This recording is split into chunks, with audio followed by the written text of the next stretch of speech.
मैं डॉक्टर रंजनी कुमार निदेशक हूँ आईसीएआर का जो अटारी है कृषि प्रौद्योगिकी अनुप्रयोग अनुसंधान संस्थान, जिसके तहत बिहार और झारखंड के जो 68 कृषि विज्ञान केंद्र है मैं उसको देखता हूँ। आज मैं कृषि विज्ञान केंद्र पिपरा कोठी आया था और जब मुझे पता चला कि यहाँ राजेश जी ने पपीता पे कुछ काम किया है तो मैं उनके फार्म को देखने के लिए आया। निश्चित रूप से मैं कह सकता हूँ कि आज ज़रूरत है गाँव में जिस तरह से हम धान गेहूँ की खेती में लगे हुए हैं उससे कहीं न कहीं हमें डाइवर्सन करने की ज़रूरत है। इस डाइवर्सिफिकेशन का एक ये अनोखा रूप है, उदाहरण है कि इन्होंने अपने यहाँ ये पपीता का लगाया है और आप देखिए कि किस तरह इस पपीता की खेती से इनको फ़ायदा हो रहा है।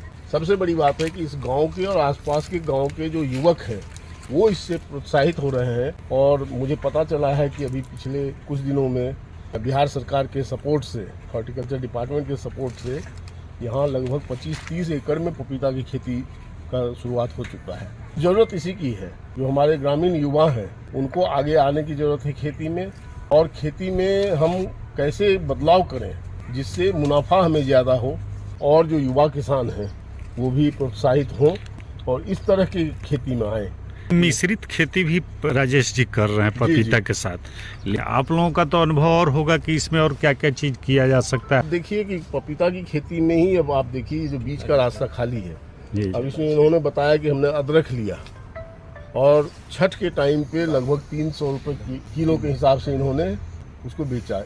मिश्रित खेती में ये है कि जो हमारा मुख्य फसल है वो तो हमें फ़ायदा दे ही रहा है, जो हमारा ज़मीन खाली बचा हुआ है उसमें जो हमने उत्पादन किया वो हमारा एडिशनल इनकम होता है, अतिरिक्त आय का एक स्रोत होता है। और सब मिला के आप देखेंगे जब मिश्रित खेती, इसमें ओल की खेती हो सकती है, इसमें सब्जी की खेती हो सकती है, इसमें फूल की खेती हो सकती है। आपकी तरफ से या सरकार की तरफ से क्या इनको सुविधा मिल सकती है? देखिए इसमें दो तरह की सुविधाएं होती है। जो हमारे कृषि विज्ञान केंद्र हैं वो इनको तकनीकी सहायता दे सकते हैं कि कौन सी प्रजाति लगाएं, कब लगाएं, उसमें क्या क्या कोई समस्या आती है, कोई बीमारी आती है या कोई कीड़े का प्रकोप होता है तो उससे कैसे बचें, हम तकनीकी सहायता देते हैं। जो फाइनेंशियल सपोर्ट है वो राज्य सरकार देती है, हॉर्टिकल्चर डिपार्टमेंट, चाहे ड्रिप का है, मतलब पानी बचत के लिए जो हम ड्रिप इरिगेशन करते हैं।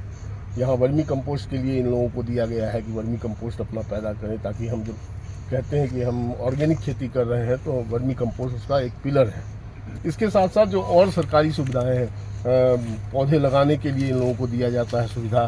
तो ये सारी चीज़ें, ये सुविधाएं जो बिहार सरकार दे रही है और जो केंद्र सरकार का कृषि विज्ञान केंद्र है वो तकनीकी सपोर्ट मिलता है कि किसी भी चीज़ को सफल करने के लिए 3 चीज़ों की ज़रूरत है खेती में, एक समय, एक संसाधन, तीसरा तकनीक। तकनीक हम दे रहे हैं, संसाधन इनका अपना है और दूसरे सपोर्ट जो स्टेट गवर्नमेंट दे रही है वो।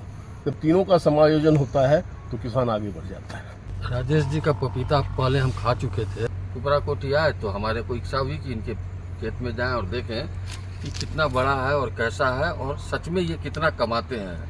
तो आए तो देखे तो सचमुच मुझे बहुत अच्छा लगा, बहुत खुशी हुई। और ये पिछले शायद 2-3-4 साल से इसमें लगे हुए हैं और ये ऑलमोस्ट एक एक्सपर्ट भी हो गए हैं। ये इनको पपीते की खेती की लगभग सारी जानकारी हो गई है।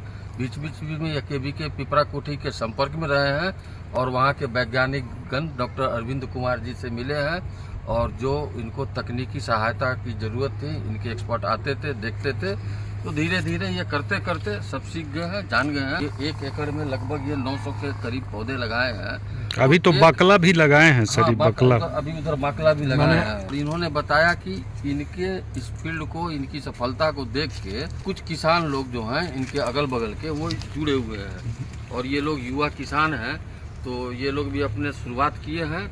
अगर किसान के तकनीक को देख के दूसरा किसान इंस्पायर होता है, ये एक बहुत बड़ी उपलब्धि है। मैं अटारी में एक कीट वैज्ञानिक हूँ, प्रधान वैज्ञानिक। क्या नाम हुआ आपका?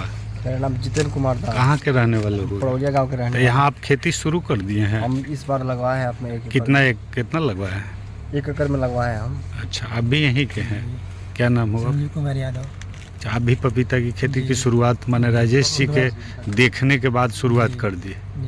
अभी शुरू किए हैं क्या? हम तो पहले से कर रहे हैं इनके साथ। अच्छा, इनके साथ कर। क्या नाम हुआ? राजन कुमार। क्या नाम हुआ आपका? मेरा नाम राजेश राजेश कुमार यादव। अच्छा, पपीता की खेती कब से आप कर रहे हैं? लगभग ये सर 6 साल से पपीते की खेती कर रहे हैं। फौज में कब थे?